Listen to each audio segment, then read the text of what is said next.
Bonjour, bienvenue sur république-it.fr. Aujourd'hui, nous recevons Odile Dutil. Odile, bonjour. Bonjour Bertrand. Donc, d'abord, félicitations. Vous êtes donc la nouvelle présidente du CLUSIF depuis le 19 septembre dernier. Alors, première question assez habituelle, c'est quoi le CLUSIF?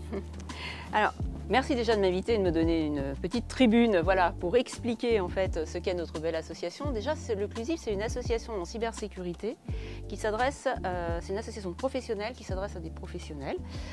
Nous avons plus de 30 ans, donc déjà une belle histoire qui a été tracée. Notre originalité, en fait, dans le monde de la cybersécurité, c'est que nous avons deux collèges. Un collège de ce qu'on appelle les acteurs de la cybersécurité. Donc typiquement, le vice-président qui est Loïc Guézot, en fait, travaille aussi en tant que directeur stratégie chez Proofpoint. Donc ce sont des sociétés, un fournisseur d'édition et puis souvent des consultants également. Et le deuxième collège, c'est le collège utilisateur. Typiquement, moi je travaille, je suis directrice cybersécurité au groupe Caisse des Dépôts et donc j'appartiens à ce collège utilisateur. Et donc on a une parité entre les adhérents, entre les utilisateurs et les acteurs. Donc on est un creuset finalement, où on peut trouver des personnes, des entreprises qui ont besoin de solutions et des fournisseurs de ces solutions. Ce qui vous distingue par exemple d'une association comme le CESIN qui n'est qu'avec un collège cybersécurité, enfin de directeur cybersécurité. Exactement. Donc d'ailleurs je suis membre du CESIN moi-même. Alors une autre différence importante, c'est que chez nous ce sont les sociétés, les personnes morales qui sont adhérentes. Donc là aujourd'hui nous réunissons 570 adhérents, donc 570 entreprises. Et nous avons 1300 membres. Alors pourquoi cette distinction? Par exemple à la Caisse des Dépôts. La Caisse des Dépôts est adhérente, mais nous sommes 5 dans mon équipe à être membres, d'où cette différence. Et donc, nous avons 1300 membres. D'accord. Et alors, vous faites quoi à 1300? Parce qu'on peut en faire des choses à 1300. Exactement. Alors, qu'est-ce que nous proposons, en fait?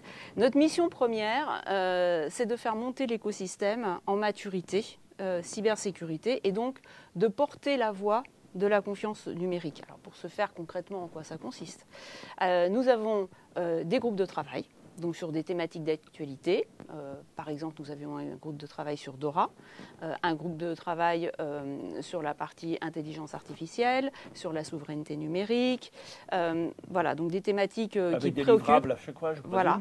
Donc nous avons aussi des livrables, merci de me tendre la perche. Nous avons des livrables.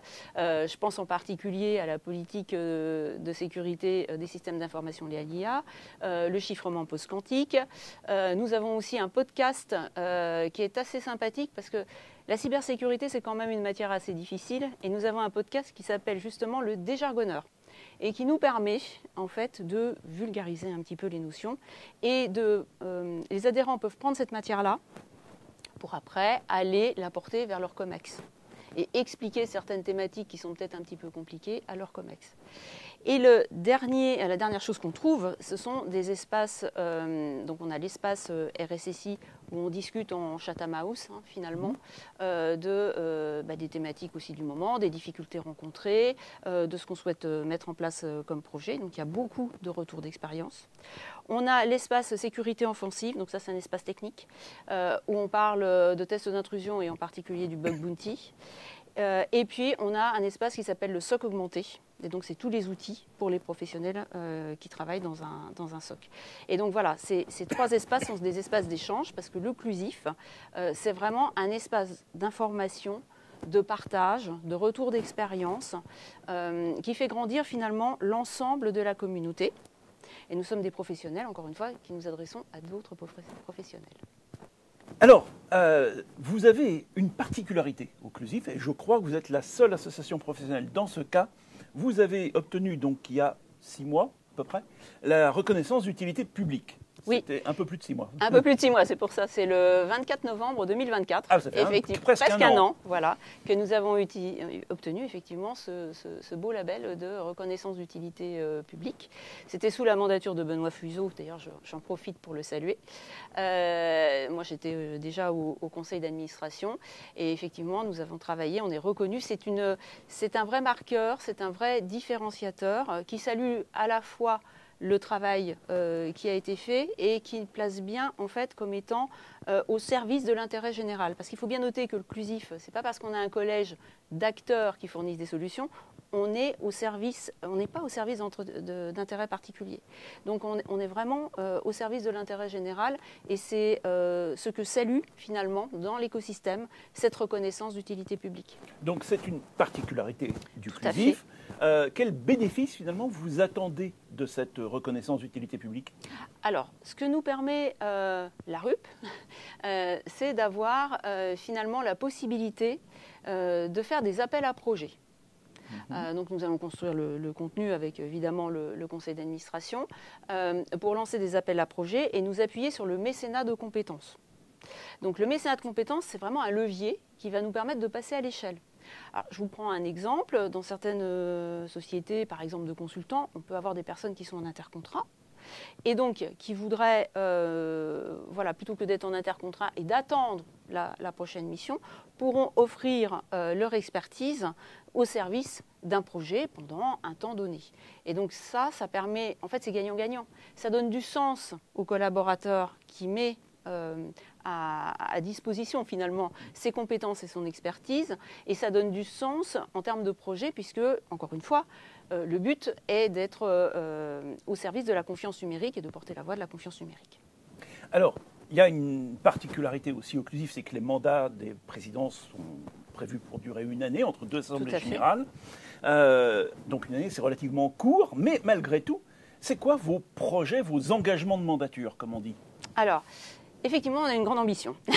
J'ai une grande ambition avec, encore une fois, une équipe. Nous sommes 18 administrateurs, plus l'équipe des permanents de l'association.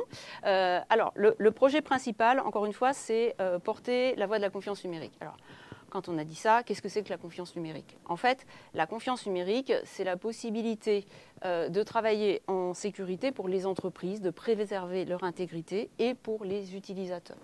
C'est la même chose. Donc en fait, on peut avoir des postures différentes selon son statut, qu'on soit privé ou public, parce que nous accueillons dans nos membres du privé et du public, les données qu'on manipule, la sensibilité des données qu'on manipule, tout n'est pas extrêmement sensible ou secret, il y a des données qui sont plutôt publiques. Et puis la localisation, selon qu'on est une société française, européenne, nord-américaine, asiatique, voilà, et souvent internationale en fait, parce que c'est souvent ça la question. Et donc cette confiance numérique, ce que nous on donne au travers du CLUSIF, dans nos travaux, ce sont des grilles de lecture, des éclairages, pour que les choix soient faits vraiment en toute autonomie et en toute conscience. C'est ça qu'apporte le CLUSIF. Et donc la confiance numérique, elle n'est pas uniquement à Paris, elle est aussi dans les régions. Et donc nous travaillons en étroite collaboration avec les CLUSIR, qui sont en fait des associations différentes en région. Mais conventionnées. Mais avec lesquelles on travaille. Donc on travaille d'ailleurs à une charte finalement, qui pourrait définir finalement l'articulation entre nous. Et donc c'est un réseau qui est très puissant et qui permet de porter la voix de la confiance numérique, encore une fois, partout sur le territoire. Alors, il y a effectivement beaucoup d'actualités autour de la cybersécurité, de sa réglementation en ce moment. On a évoqué DORA tout à l'heure, mais il y a NIS 2, bien évidemment, qui là intéresse beaucoup plus de monde. Est-ce que tout ça, ça va être un des gros sujets de l'année aussi? Oui, bien sûr, la réglementation fait partie des préoccupations et puis des dossiers qui arrivent. On a déjà fait des interventions d'ailleurs sur la partie NIS 2, sur la partie DORA. On a fait aussi des conférences sur la partie post-quantique, les ruptures technologiques, enfin tout ce qui concerne finalement les métiers de la cybersécurité dans un monde en changement, finalement trouve sa place au CLUSIF.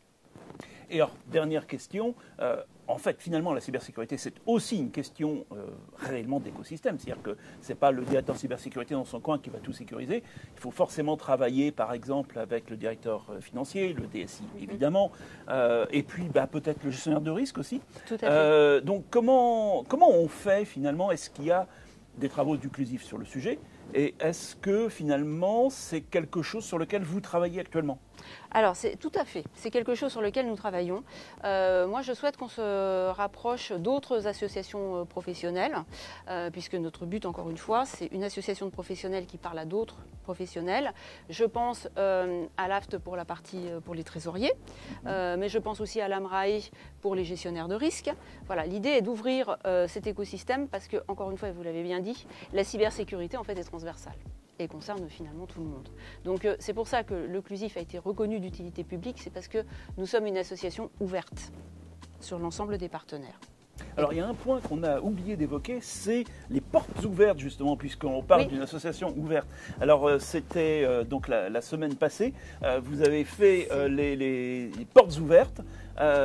Quel était l'objectif de cette opération et qu'est-ce que vous en avez retiré? La journée porte ouverte, c'était la semaine dernière. Nous avons accueilli donc, le 1er octobre dans nos locaux au campus cyber de potentiels nouveaux adhérents qui étaient intéressés pour connaître l'association, pour voir finalement ce qu'ils pouvaient y apporter et ce qu'ils pouvaient en retirer.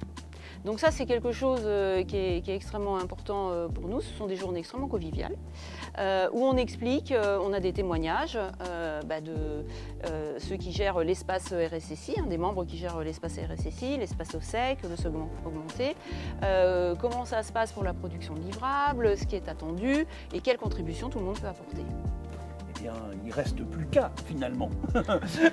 Bon, eh bien, écoutez, il me reste à vous souhaiter une bonne mandature et puis à tous, une excellente journée. À très bientôt sur république-it.fr.